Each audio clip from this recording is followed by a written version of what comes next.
Hello friends, welcome back to my channel Saanvi की पाठशाला। Friends, आज इस वीडियो में हम लोग PG English literature semester 1 paper 1 का यूनिट नंबर 2 जिसका टॉपिक है preface to the lyrical ballads by William Wordsworth, उसके क्वेश्चन आंसर को आज हम लोग इस वीडियो में कवर करने वाले हैं। फ्रेंड्स, इन प्रीवियस वीडियो मैंने आपको ये जो टॉपिक है preface to the lyrical ballad वो क्या है, किस राइटर के द्वारा लिखा गया, इसमें प्रीफेस इन्होंने क्यों ऐड किया और इसमें इस प्रीफेस में क्या क्या इन्होंने पोएटिक डिक्शन को यूज़ किया है, वो बहुत ही अच्छे से डिटेल में आपको इंडिविजुअली वीडियो में बताया था। And now in this video में मैं आपको क्वेश्चन आंसर करवाने वाली हूँ। तो चलिए हम लोग शुरू करते हैं।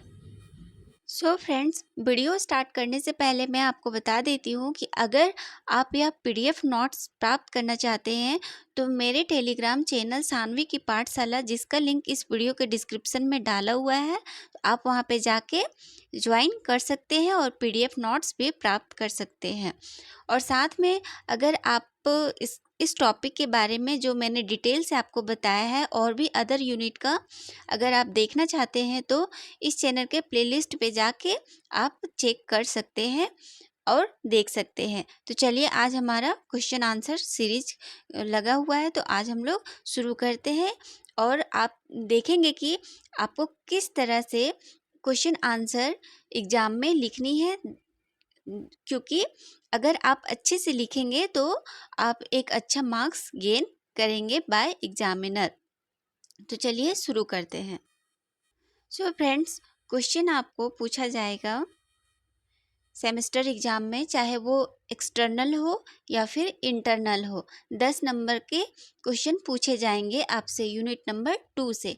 तो क्वेश्चन पूछा जाएगा critical appreciation on preface to the lyrical ballads और write brief notes on preface to the lyrical ballad by William Wordsworth. ये दोनों क्वेश्चन में से कोई भी क्वेश्चन पूछे जा सकते हैं या फिर दोनों क्वेश्चन और करके पूछा जा सकता है। देन आपको किस तरह से आंसर करनी है, आपको स्टेप बाय स्टेप ये देख लीजिए।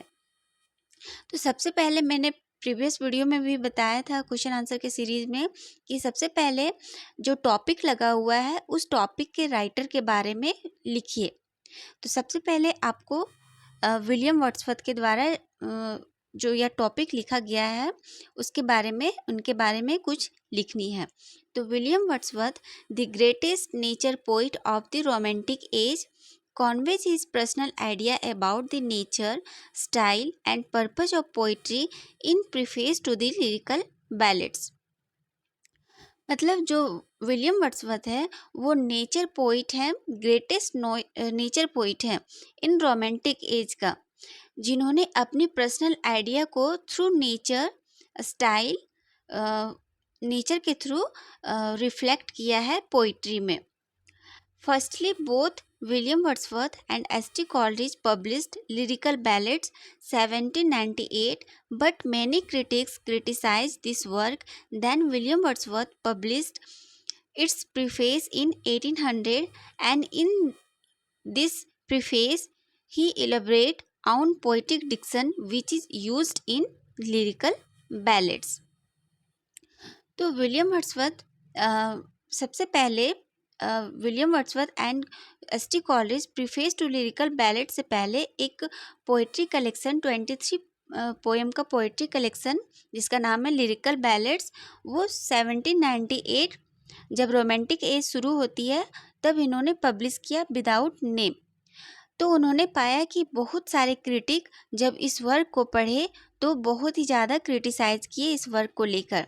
देन विलियम वर्ड्सवर्थ ने अपने इस पोइटिक कलेक्शन को डिफेंस करने के लिए उन्होंने एक प्रीफेस लिखा और उस प्रीफेस का नाम है preface to the lyrical ballad. और इस प्रीफेस में उन्होंने अपने पोइटिक डिक्शन जो उन्होंने लिरिकल बैलेड्स के पोएम में यूज़ किए हैं उसके बारे में उन्होंने उन क्रिटिक को रिप्लाई दिया है।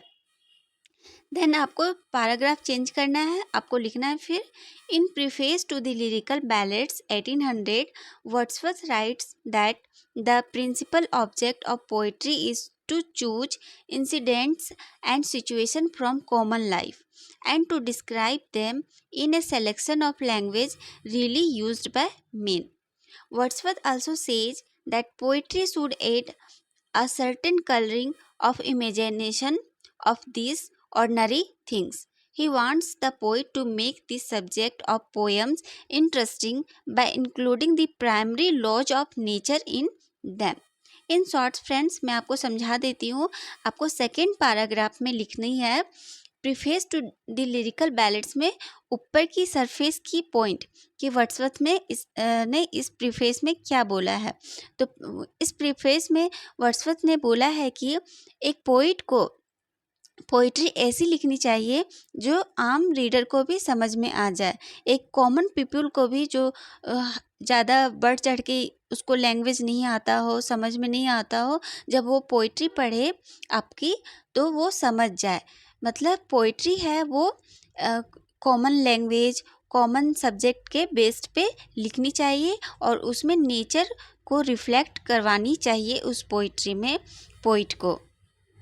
देन फिर से अगेन आपको पैराग्राफ चेंज करनी है. देन लिखनी है the preface to the lyrical ballad in an essay composed by William Wordsworth for the second edition published in 1800 of the poetry collection Lyrical Ballads, and then greatly expanded in the third edition of 1802.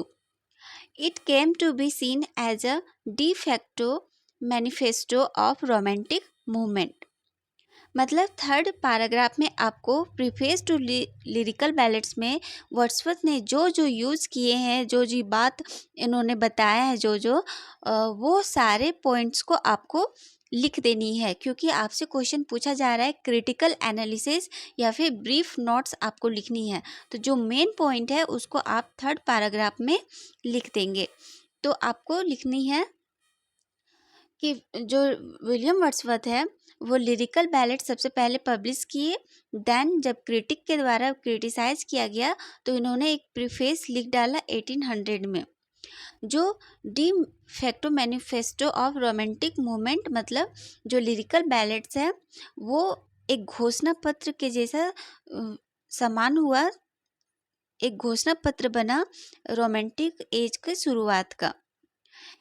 In this preface Wordsworth keep some key assertions about poetry include. और इस preface में Wordsworth ने कुछ point दिए हैं about poetry, जो है poet should ordinary life is the best subject for poetry, preference for humble and rustic life.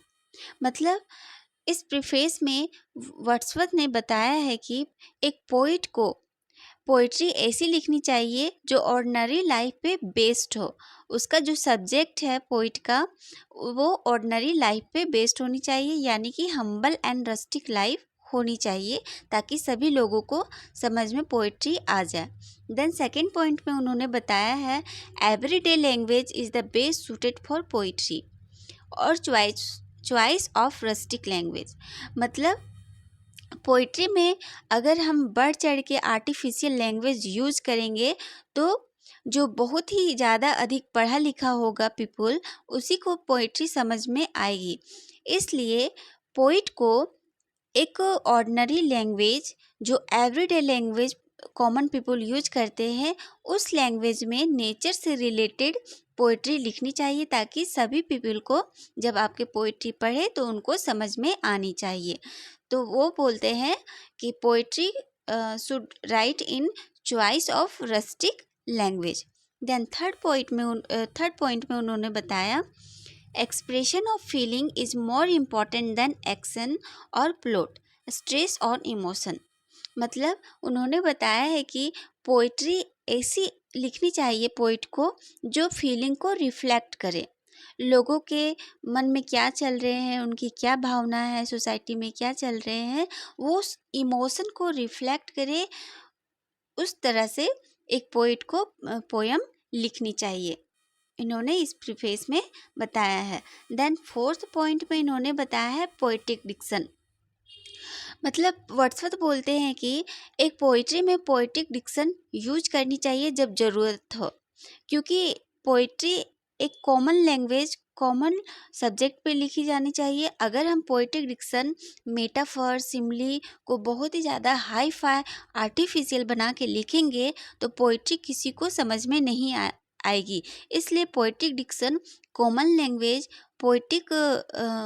Common language, rustic language के आधार पे लिखनी चाहिए।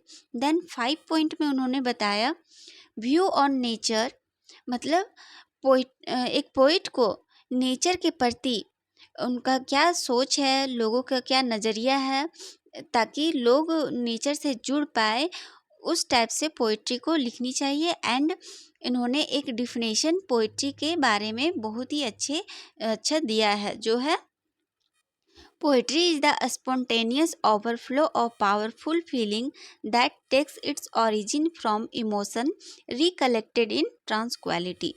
तो ये कोटेशन जो डिफिनेशन है वो आपको एग्ज़ाम में लिखनी है और हाईलाइटेड करके, ताकि आप अच्छा मार्क्स गेन कर पाओ जब आपका एग्जामिनर कॉपी चेक करे। तो इन्होंने बताया है कि डिफिनेशन में कि एक पोइट्री है वो एक स्पॉन्टेनियस ओवरफ्लो होता है किसी भी फीलिंग्स का, and it takes origin from emotion recollected in tranquillity. तो ये जो कोटेशन है, डिफिनेशन है, वो आपको ज़रूर से ऐड करनी है। देन 6 पॉइंट में इन्होंने बताया है द पोइटिक प्रोसेस, मतलब जब एक पोइट एक पोएम को लिखता है तो उसके माइंड में किस तरह से प्रोसेस होके एक पोइट्री को लिखनी चाहिए। तो सबसे पहले बताते हैं कि जब एक पोइट कोई पोएम लिखते हैं तो सबसे पहले उन्हें ऑब्जर्व करना चाहिए कि वह क्या लिख रहे हैं। जैसे मान लीजिए कोई वो नेचर के प्रति कोई पोएम लिख रहे हैं तो नेचर से रिलेटेड उन्हें पहले ऑब्जर्व करना चाहिए, देन रिकलेक्ट करना चाहिए, जो वो ऑब्जर्व किए वो डेटा को रिकलेक्ट करे, देन कंटेम्पलेशन करनी चाहिए, देन इमेजिन कर करके अपने इमोशंस को उस पोइट्री में ढाल देनी चाहिए। तो इस 4 प्रोसेस से एक पोइट को अपनी पोएम लिखनी चाहिए, ताकि एक ऑर्डिनरी लाइफ पीपल को भी समझ में आ जाए कि आप क्या इस पोइट्री के ज़रिए कहना चाहते हैं। तो इस तरह 6 पॉइंट से विलियम वर्ड्सवर्थ ने एक पोइट्री लिखने के तरीके को बताया है इस प्रीफेस में, और क्रिटिक को जवाब दिए हैं। देन आपको कंक्लूजन जरूर से लिखनी है लास्ट में। तो आपको लिखनी है दज in the preface to the lyrical ballad, William Wordsworth concludes by asking readers to judge the poem by their own feeling rather than by what they think others will think. He also expressed his faith in the public's ability to develop a taste for poetry. मतलब आपको conclusion में लिखनी है short में कि preface to lyrical ballads में William Wordsworth ने बोला है कि एक रीडर को, एक जो पोइट्री को पढ़ता है उसे पोइट्री को जज करनी चाहिए अपनी फीलिंग के अनुसार, ना कि दूसरे क्या बोल रहे हैं उसके अनुसार। ठीक है, तो इस तरह से आपको कंक्लूजन पार्ट आपको ज़रूर से लिखनी है। तो सबसे पहले आपको लिखनी है जो टॉपिक है उनके राइटर का इंट्रोडक्शन, देन जो टॉपिक है उसके सरफेस लेवल को लिखनी है, देन 3rd पैराग्राफ में डिटेल से लिखनी है जो क्वेश्चन पूछा गया है उसके बारे में, देन आपको कंक्लूजन पार्ट ज़रूर से लिखनी है। और फ्रेंड्स एक और बात, जो मेन पॉइंट है जैसे कि लिरिकल बैलेड्स यहाँ पे, तो उसको अंडरलाइन कर देनी है ब्लैक पेन से, ताकि हाईलाइटेड हो और दिखे और सुंदर लगे आपका कॉपी का लिखावट और एग्जामिनर को भी पसंद आए। तो friends this is all about preface to the lyrical ballads question answer series. तो आपको इसी स्टेप से लिखनी है। आपको पहले यह जो टॉपिक है वो बहुत ही अच्छे से समझनी है कि इसके अंदर क्या है, देन आपको आंसर करनी है आउन वर्ड में। मैंने आपको स्टेप बता दिए हैं, आप यही स्टेप फॉलो कीजिएगा। ठीक है फ्रेंड्स, अगर आप यह नोट्स प्राप्त करना चाहते हैं तो टेलीग्राम चैनल सानवी की पाठशाला पे जुड़ जाइए, वहाँ पे आपको मिल जाएंगे। तो मिलते हैं नेक्स्ट वीडियो के साथ। आपको कौन सा टॉपिक चाहिए अगला, आप ज़रूर से कमेंट करें। और साथ में फ्रेंड्स, इस चैनल पे मैंने BA English literature latest syllabus NEP 2020 के अनुसार मैंने कोर्स स्टार्ट कर दिए हैं और प्लेलिस्ट भी मैंने बना रखा है। तो उससे भी अगर आप रिलेटेड कोई वीडियो चाहते हैं टॉपिक पे, तो आप ज़रूर से कमेंट कीजिएगा। सो फ्रेंड्स, मिलते हैं नेक्स्ट वीडियो में। तब तक के लिए thank you, bye bye, take care.